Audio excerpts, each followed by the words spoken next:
Chapter 7. The Sorting Hat. The door swung open at once. A tall, black-haired witch with an emerald green robe stood there.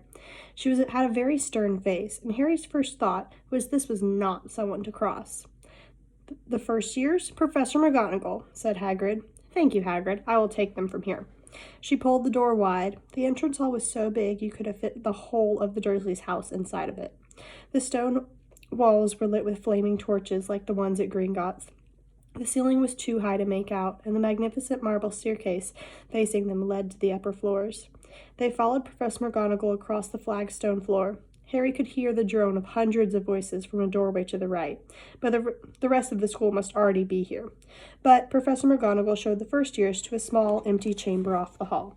They crowded in, standing rather closer together than they usually would have done, peering around nervously.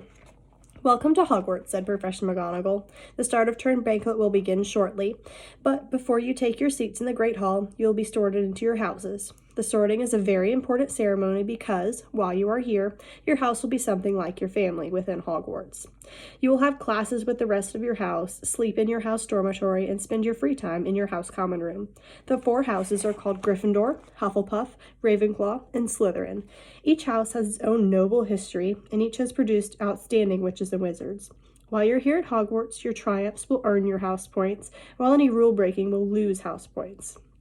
At the end of the year, the house with the most points is awarded the House Cup, a great honor.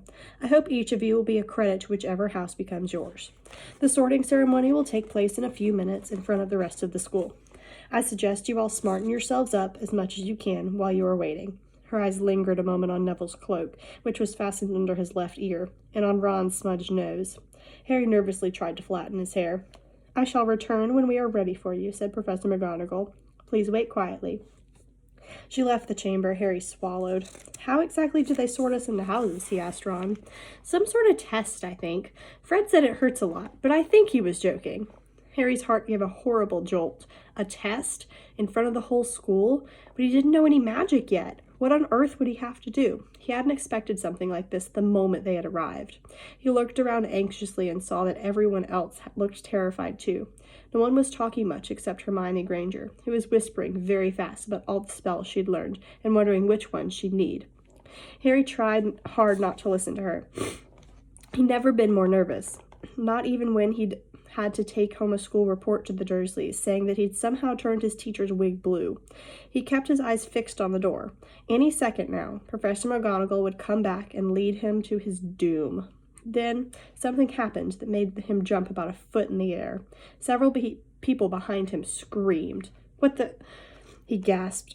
So did the people around him. About 20 ghosts had just streamed through the back wall, pearly white and slightly transparent. They glided across the room, talking to one another and hardly glancing at the first years. They seemed to be arguing. What looked like a fat monk was saying, "Forgive and forget, I say. We ought to give him a second chance." "My dear Friar, haven't we given Peeves all the chances he deserves? He gives us all a bad name, and you know, he's not even a ghost. I say, what are you all doing here?" A ghost, wearing a ruff and tights, had suddenly noticed all the first years. Nobody answered. "New students," said the fat friar, smiling around at them. "About to be sorted, I suppose?" A few people nodded mutely. "I hope to see you in Hufflepuff," said the friar. "My old house, you know." "Move along now," said a sharp voice. "The sorting ceremony is about to start." Professor McGonagall returned. One by one, the ghosts floated away through the opposite wall. "Now, form a line," Professor McGonagall told the first years, "and follow me." Feeling oddly as though his legs had turned to lead, Harry got into line behind a boy with sandy hair, with Ron behind him, and they walked out of the chamber, back across the hall, and through a pair of double doors into the Great Hall. Harry had never even imagined such a strange and splendid place. It was lit by thousands and thousands of candles that were floating in midair over 4 long tables where the rest of the students were sitting. These tables were laid with glittering golden plates and goblets. At the top of the hall was another long table where teachers were sitting. Professor McGonagall led the first years up here, so that they came to a halt in a line, facing the other students, with the teachers behind them. The hundreds of faces staring back at them looked like pale lanterns in the flickering candlelight. Dotted here and there among the students, the ghosts shone up misty silver. mainly to avoid all the staring eyes. Harry looked upward and saw a velvety black ceiling dotted with stars. He heard Hermione whisper, "It's bewitched to look like the sky outside. I read about it in Hogwarts History." It was hard to believe there was a ceiling there at all, and the great hall didn't simply open out into the heavens. Harry quickly looked down again as Professor McGonagall silently placed a four-legged stool in front of the first years. On top of the stool, she put a pointed wizard's hat. This hat was patched and frayed and extremely dirty. Aunt Petunia wouldn't have let it in the house. Maybe they had to try and get a rabbit out of it, Harry thought wildly. That seemed the sort of thing. Noticing that everyone in the hall was now staring at the hat, he stared at it too. For a few seconds, there was complete silence. Then the hat twitched. A rip near the brim opened wide like a mouth, and the hat began to sing. "Oh, you may not think I'm pretty, but don't judge on what you see. I'll eat myself if you can find a smarter hat than me. You might belong in Gryffindor where dwell the brave at heart. Their daring nerve and chivalry set Gryffindors apart. You might belong in Hufflepuff where they are just and loyal. Those patient Hufflepuffs are true and unafraid of toil. Or yet in wise old Ravenclaw if you've a ready mind, where those of wit and learning will always find their kind. Or perhaps in Slytherin you'll make your real friends. Those cunning folk use any means to achieve their ends. So put me on, don't be afraid, and don't get in a flap. You're in safe hands, though I have none, for I'm a thinking cap." The whole hall burst into applause as the hat finished its song. It bowed to each of the four tables and then became quite quiet and still again. "So, we've just got to try on a hat?" Ron whispered at Harry. "I'll kill Fred. He was going on about wrestling a troll." Harry smiled weakly. Yes, trying on the hat was a lot better than having to do a spell. But he did wish they could have tried it on without everyone watching. The hat seemed to be asking rather a lot. Harry didn't feel brave or quick-witted or any of it at the moment. If only the hat had mentioned a house for people who felt a bit queasy. That would have been the one for him. Professor McGonagall now stepped forward, holding a long roll of parchment. "When I call your name, you'll put on the hat and sit on the stool and be sorted," she said.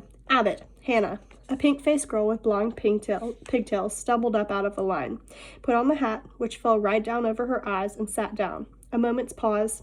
"Hufflepuff," shouted the hat. The table on the right cheered and clapped as Hannah went to sit down at the Hufflepuff table. Harry saw the ghost of the friar waving merrily at her. "Bones! Susan!" "Hufflepuff," shouted the hat again, and Susan scuttled off to sit next to Hannah.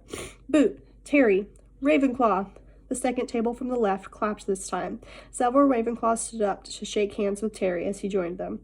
Brocklehurst, Mandy, went to Ravenclaw too, but Brown, Lavender, became the first new Gryffindor, and the table on the far left exploded with cheers. Harry could see Ron's twin brothers catcalling.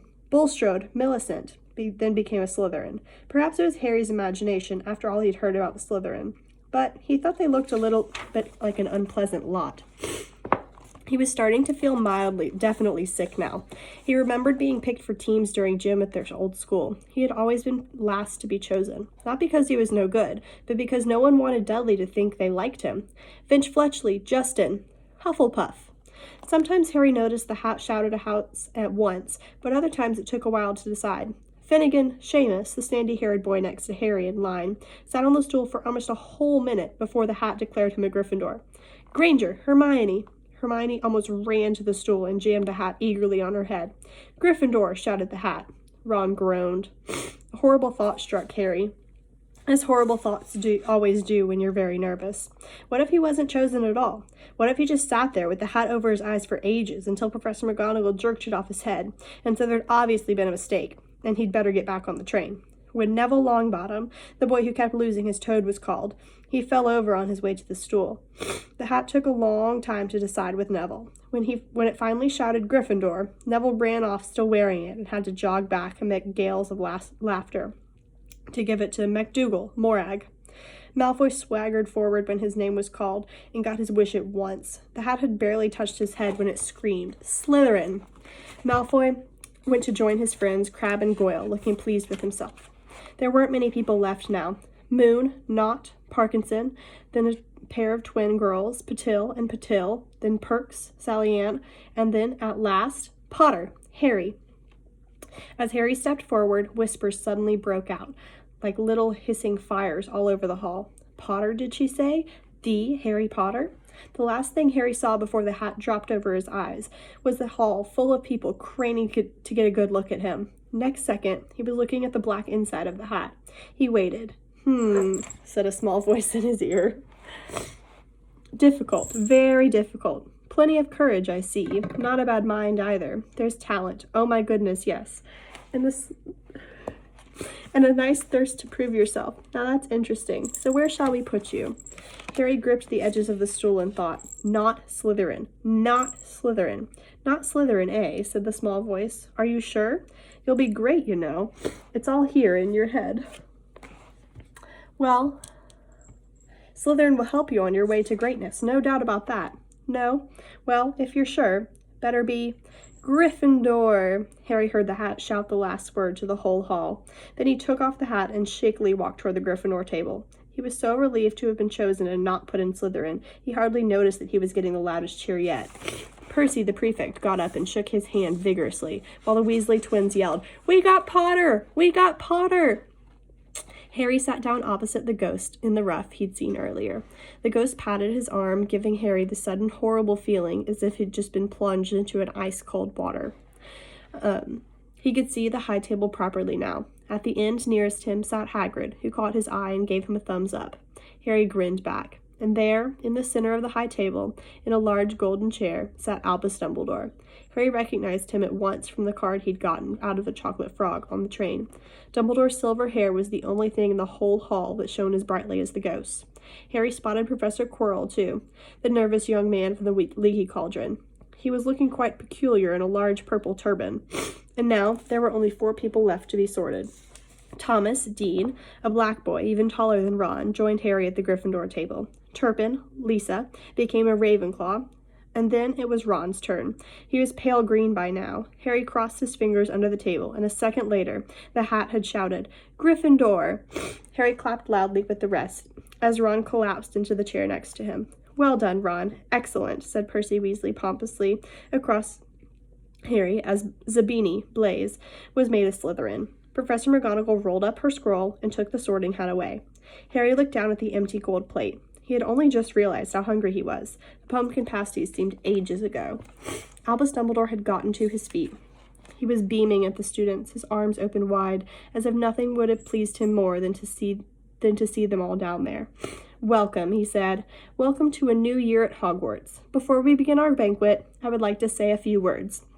And here they are. Nitwit, Blubber, Oddment, Tweak." "Thank you." He sat back down. Everybody clapped and cheered. Harry didn't know whether to laugh or not.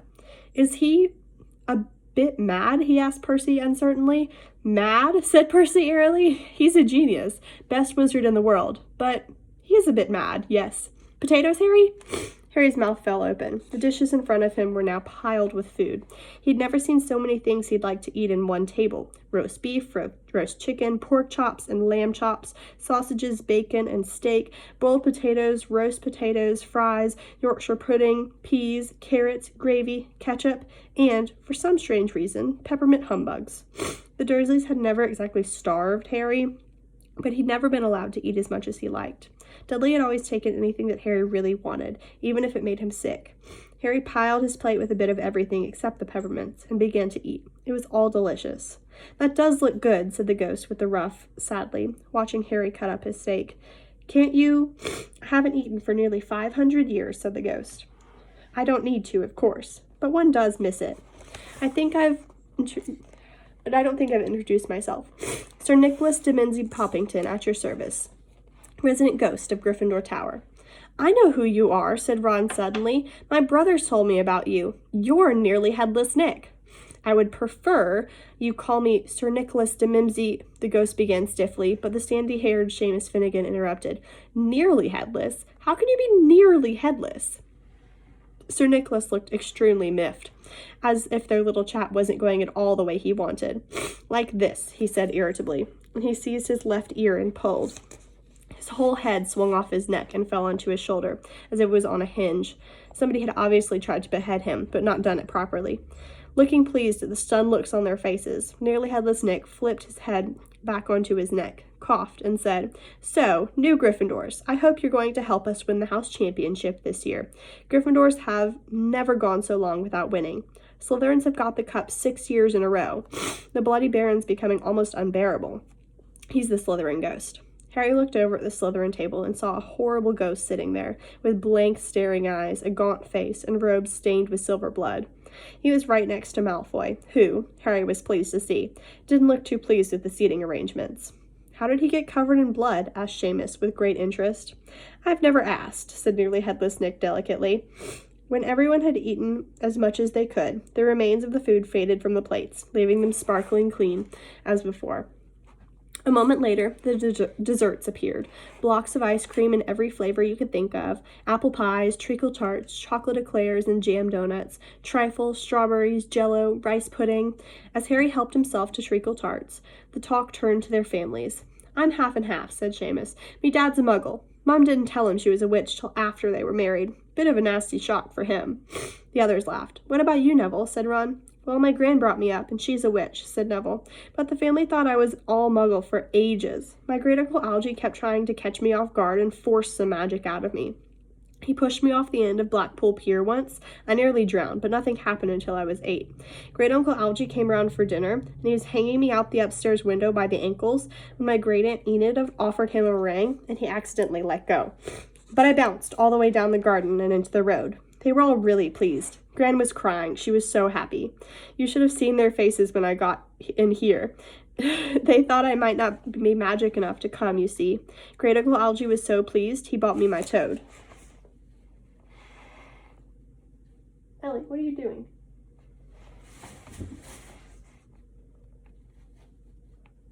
Oh my goodness. On Harry's other side, Percy Weasley and Hermione were talking about lessons. "I do hope they start right away. There's so much to learn. I'm particularly interested in transfiguration, you know, turning something into something else. Of course, it's supposed to be very difficult. You'll be starting small, just matches into needles, that sort of thing." Harry, who was starting to feel warm and sleepy, looked up at the high table again. Hagrid was drinking deeply from his goblet. Professor McGonagall was talking to Professor Dumbledore. Professor Quirrell, in his absurd turban, was talking to a teacher with greasy black hair, a hooked nose, and sallow skin. It happened very suddenly. The hook-nosed teacher looked past Quirrell's turban straight into Harry's eyes, and a sharp, hot pain shot across the scar on Harry's forehead. "Ouch!" Harry clapped a hand to his head. "What is it?" asked Percy. Nothing. The pain had gone as quickly as it had come. Harder to shake off was the feeling Harry had gotten from the teacher's look, a feeling that he didn't like Harry at all. "Who's that teacher talking to Professor Quirrell?" he asked Percy. "Oh, you know Quirrell already, do you? No wonder he's looking so nervous. That's Professor Snape. He teaches potions, but he doesn't want to. Everyone knows he's after Quirrell's job. Knows an awful lot about the dark arts, Snape." Harry watched Snape for a while, but Snape didn't look at him again. At last, the desserts too disappeared, and Professor Dumbledore got to his feet again. The hall fell silent. "Ahem. A few more words now that we are all fed and watered. I have a few start-of-term notices to give you. First years should note that the forest on the grounds is forbidden to all pupils, and a few of our older students should do well to remember that as well." Dumbledore's twinkling eyes flashed in the direction of the Weasley twins. "I have also been asked by Mr. Filch, the caretaker, to remind you all that no magic should be used between classes in the corridors. Quidditch trials will be held in the second week of term. Anyone interested in playing for their house team should contact Madam Hooch. And finally, I must tell you all that this year, the third-floor corridor on the right-hand side is out of bounds to everyone who does not wish to die a very painful death." Harry laughed, but he was one of the few who did. "He's not serious," he muttered to Percy. "Must be," said Percy, frowning at Dumbledore. "It's odd, because he usually gives us a reason why we're not allowed to go somewhere. The forest's full of dangerous beasts. Everyone knows that. I do think he might have told us prefects at least. And now, before we go to bed, let us sing our school song," cried Dumbledore. Harry noticed that the other teacher's smiles had become rather fixed. Dumbledore gave his wand a little flick, as if he was trying to get a fly off the end, and a golden ribbon flew out of it, which rose high above the tables and twisted itself snake-like into words. "Everyone picked their favorite tune," said Dumbledore, "and off we go." And the school bellowed, "Hogwarts, Hogwarts, Hoggy Hoggy Hogwarts, teach us something, please, whether we be old and bald or young with scabby knees. Our heads could do with filling with some interesting stuff, for now they're bare and full of air, dead flies and bits of fluff. So teach us things worth knowing, bring back what we've forgot. Just do your best, we'll do the rest, and learn until our brains all rot." Everyone finished the song at different times. At last, only the Weasley twins were left singing a very along to a very slow funeral march. Dumbledore conducted the last few lines with his wand. When they had finished, he was one of the ones who clapped loudest. "Ah, music," he said, wiping his eyes. "A magic beyond all we do here. And now, bedtime. Off you trot." The Gryffindor first years followed Percy through the chattering crowds out of the great hall and up the marble staircase. Harry's legs were like lead again, but only because he was so tired and full of food. He was too sleepy even to be surprised that the people in the portraits along the corridors whispered and pointed as they passed, or that twice Percy led them through doorways hidden behind sliding panels and hanging tapestries. They climbed moving staircases, yawning and dragging their feet, and Harry was just wondering how much further they had to go when they came to a sudden halt. A bundle of walking sticks was floating in midair above them, and Percy took a step toward them. They started throwing themselves at him. "Peeves," Percy whispered to the first years. "A poltergeist," he raised his voice. "Peeves, show yourself." A loud, rude sound, like the air being let out of a balloon, answered. "Do you want me to go to the Bloody Baron?" There was a pop, and then a little man with wicked dark eyes and a wide mouth appeared, floating, cross-legged in the air, clutching the walking sticks. "Ooh," he said with an evil cackle. "Ickle firsties, what fun." He swooped suddenly at them. They all ducked. "Go away, Peeves, or the Baron will hear about this. I mean it," barked Percy. Peeves stuck out his tongue and vanished, dropping the walking sticks on Neville's head. They heard him zooming away, rattling coats of armor as he passed. "You want to watch out for Peeves," said Percy, as they set off again. "The Bloody Baron's the only one who can control him. He won't even listen to us prefects. Here we are." At the very end of the corridor hung a portrait of a very fat woman in a pink silk dress. "Password," she said. "Cabot Draconis," said Percy, and the portrait swung forward to reveal a round hole in the wall. They all scrambled through it. Neville needed a leg up. They found themselves in the Gryffindor common room, a cozy, round room full of squashy armchairs. Percy directed the girls through one door to their dormitory, and the boys through another. At the top of the spiral staircase, they were obviously in one of the towers. They found their beds at last. 5 four-posters hung with deep red velvet curtains. Their trunks had already been brought up. Too tired to talk much, they pulled on their pajamas and fell into bed. "Great food, isn't it?" Ron muttered to Harry through the hangings. "Get off, Scabbers. He's chewing my sheets." Harry was going to ask Ron if he'd had any of the treacle tart, but he fell asleep almost at once. Perhaps Harry had eaten a bit too much, because he had a very strange dream. He was wearing Professor Quirrell's turban, which kept talking to him, telling him he must transfer to Slytherin at once, because it was his destiny. Harry told the turban he didn't want to be in Slytherin.